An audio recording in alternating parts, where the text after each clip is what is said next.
Hello and welcome to Chocolate for Breakfast. This video is, I would say, a follow-up of the video that I posted earlier on today about what exercise is really good for. And I wanted to talk this time a little bit about the problem of restrictive diets. Here's the cat. The problem of restrictive diets. Again, I've said this several times already. We're traditionally told that to lose weight we have to eat less, do exercise. Okay. In my experience with the things from having lost 45 kilos,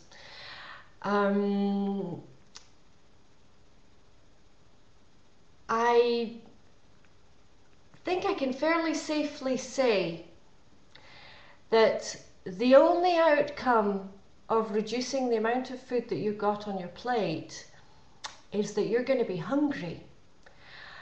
And this hunger is going to have two consequences. The first consequence is a very obvious consequence. You're hungry, so you're going to eat. And if you've been, restricting yourself over a certain amount of time, a few days, you're maybe not going to go and eat something that's that healthy. Basically because you need to fill up on something. The other consequence is far less apparent, but much more sneaky. The physiological actions that are going on in your body are reclaiming food.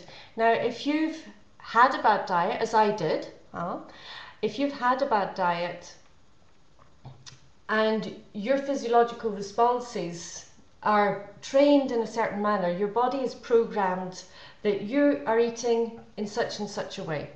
So your body is going to get ready from the morning to receive that kind of food. If you very suddenly change your diet by restricting the quantities that you've got on your plate, then the body is still sending out the chemical reactions. We're going to go far more in depth on the pancreas and insulin in later videos. I'm just kind of touching on the subject to give you an idea already. So your body is going to be producing what it's habitually used to producing in order to cope with what you've been used to eating, and then all of a sudden it's not getting that. This consequence is also part of why you get so hungry and why you're going to go for the packet of biscuits, you're going to go for the 3-pack Mars bars, because your body is still sending out all of that. It's got the information, and it's like, where is it? I need it now.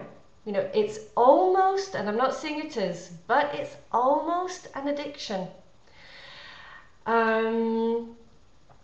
So that's the main problem with restrictive diets. And I kind of would like to discuss here a little bit about the low-calorie lie.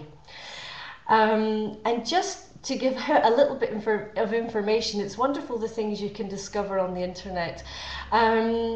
The scientists who actually did the first studies on the hypocaloric diet, the low-calorie diet, they were doing the study on rats or rabbits or mice or some poor animal, and they'd done this study, low-calorie.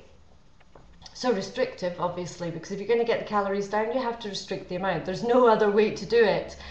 Let's not kid ourselves on here. And I know because I've been through those low-calorie diets, and for me it was just a nightmare. I was hungry, irritable.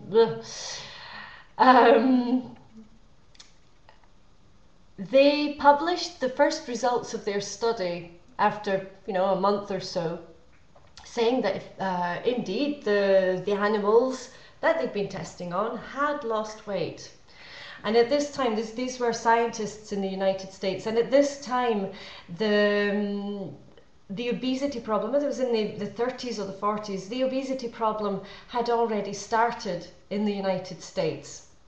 And so they were looking for a solution. And everybody jumped on the bandwagon. You know, all these doctors like, yes, this is what we have to do. And the very interesting thing is, a couple of months later, the same scientists timidly raised their hands to say, actually, the long-term effect is that the animal that was tested on not only regained the weight that had been lost, but had actually started putting on the weight. And there's a very simple explanation for this. If you put your body into starvation mode by restricting the amount of food you're eating, you will, to start off with, lose the weight. Okay? What happens next is very interesting. The brain is a wonderful organ. You know, there's lots of things going on in there that we don't even know about. The brain triggers off a reaction in the body that basically says, oh, hold on, there's a famine on. And from that moment on, everything that you eat is going to be stocked in order to get through this time of famine.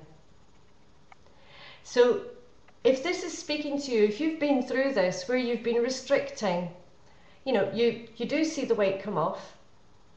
You do, you know, you think, yes, this is it. I'm going to get there. I'm going to get down to that weight when I was, you know, 17 or 18 or whatever, you know, whatever weight that happens to be.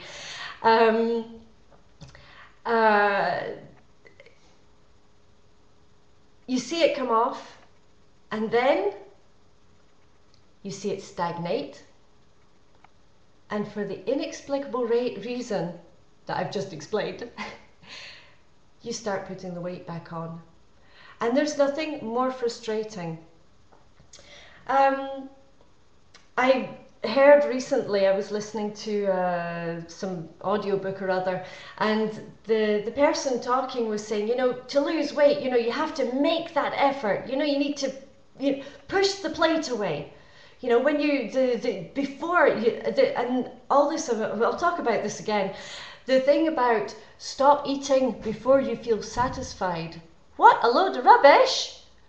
I don't know any animal in the animal kingdom that stops eating until it's satisfied, unless there happens to not be enough food. But we're like forcing ourselves, and you know, that's a struggle. You've got something nice on your plate. It tastes nice. Do you really want to throw it away or push it away?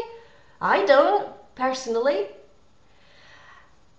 I think, and this is really important, what needs to change is not, I'm going to force myself to push that away. What needs to change is the content of what's on that plate, so that you can eat all of it with enjoyment, full enjoyment, and have second helpings if you so desire, and if you still feel hungry. Without restricting, I do not weigh any food, apart from if I'm making a cake or something, then I'll weigh out the flour. Apart from that, I do not weigh anything.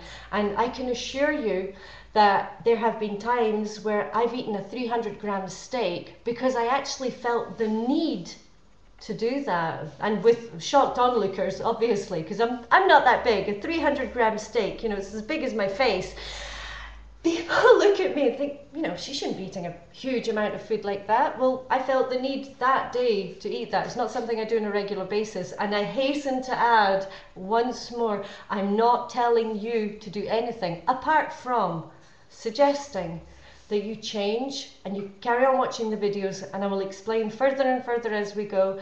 Change what's on the plate, okay, so that you can enjoy it. I remember a friend of mine coming round for a New Year party, and I'd spent hours in the kitchen. I'd done some French dish, I think it was duck, confit de canard. I have no idea how to say that in English. It's duck Basically it's duck and goose fat. And you usually have it, well, I had actually done potatoes that evening. Potatoes is something I don't normally eat. I'll explain why in further videos. We're going to be talking about starch and the effect that that has on the body. And I remember this friend, and she was on this restrictive diet, and I'm going to talk about her without mentioning her name again in future videos, because I think her story is very sad. And she had got to a very high stage of obesity, as I was, and she was even further on than I was.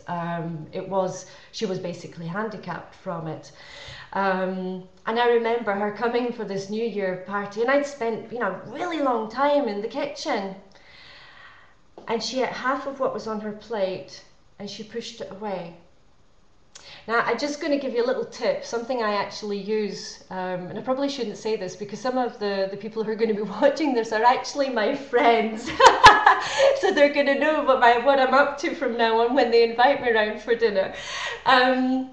When you go to somebody's house, okay, once we've discovered what should or should not be on the plate, too bad. When you go to somebody's house, they've cooked. And they've spent a lot of loving attention making the meal, okay? It's very rude. I mean, I'm British, okay, so maybe this isn't rude elsewhere. For me, it's very rude when somebody's put a lot of time and effort and a lot of love and care into preparing a meal to please you or to please the guests that they've invited round for dinner. I think it's the most impolite thing you can possibly do is to push the plate away. Now, I wasn't offended by my friend when she did that because I understood completely why she was doing that. I didn't agree with it. I think she should have eaten the meal, but not because I'd made it, but because it was better for her health to actually eat the meal. So I wasn't offended, and I don't get offended yet if I invite people round and somebody doesn't want to finish the meal. But here's my tip. In general, especially in France, when you go to somebody's house, you've got the starter, you've got the main course, sometimes you have cheese, and then you're going to have the dessert. Okay, the dessert is something I generally like to avoid, basically because I'm very careful about my sugar intake. So what I do when I go to somebody's house, I have a nice starter, and I honour the main course, and I will ask for second helpings, and then they bring the dessert out. Oh, I'm sorry, I really couldn't. I don't have any room for any more. And they usually insist, and then I'll say, look, really, just the smallest tiny amount. And then I will eat half of that. Okay, and I'm not saying you have to do this. This is what I do. This works for me, and I have pleasure doing this, okay? If you want to have the dessert and eat it, please do. I mean, it's a convivial occasion. If you're invited round to somebody's house, have fun. I think that was also kind of the thing that made me so sad with my friend was this was a fun occasion. It was New Year. I wanted, everybody to have a nice time, and she kind of wasn't able to because of the food aspect. So like I say, this is what I do. And if you wanted to kind of try that out, and nobody is offended when you do that. If you've eaten half of the tiny bit of a dessert that they've actually given you, saying already, I really don't have room, they have in their mind, well, she did eat a lot of the main course, so nobody is offended, and that is perfectly okay. I think it's sometimes easier to do that kind of thing rather than to say, I'm on a diet. I'll be talking about that another time, but sometimes it's maybe easier to not say, I'm on a diet. And to be perfectly honest with you, I'm not on a diet. I don't do a diet. I just eat in a particular way. I think even that sounds wrong to say that like that. I eat in a way that works for my body. It's probably the best way of putting it. So I hope this has been helpful. I hope again you've enjoyed watching. I'm a bit of a blether. And here's to your very good health. And please don't forget, we've got the Facebook group running, and it's, you know, there's lots and lots of stuff going on in there, so do please join. Look for us up, look us up on Facebook, and be speaking to you soon. Okay, thank you, bye bye. And the cat sat on the mouse again.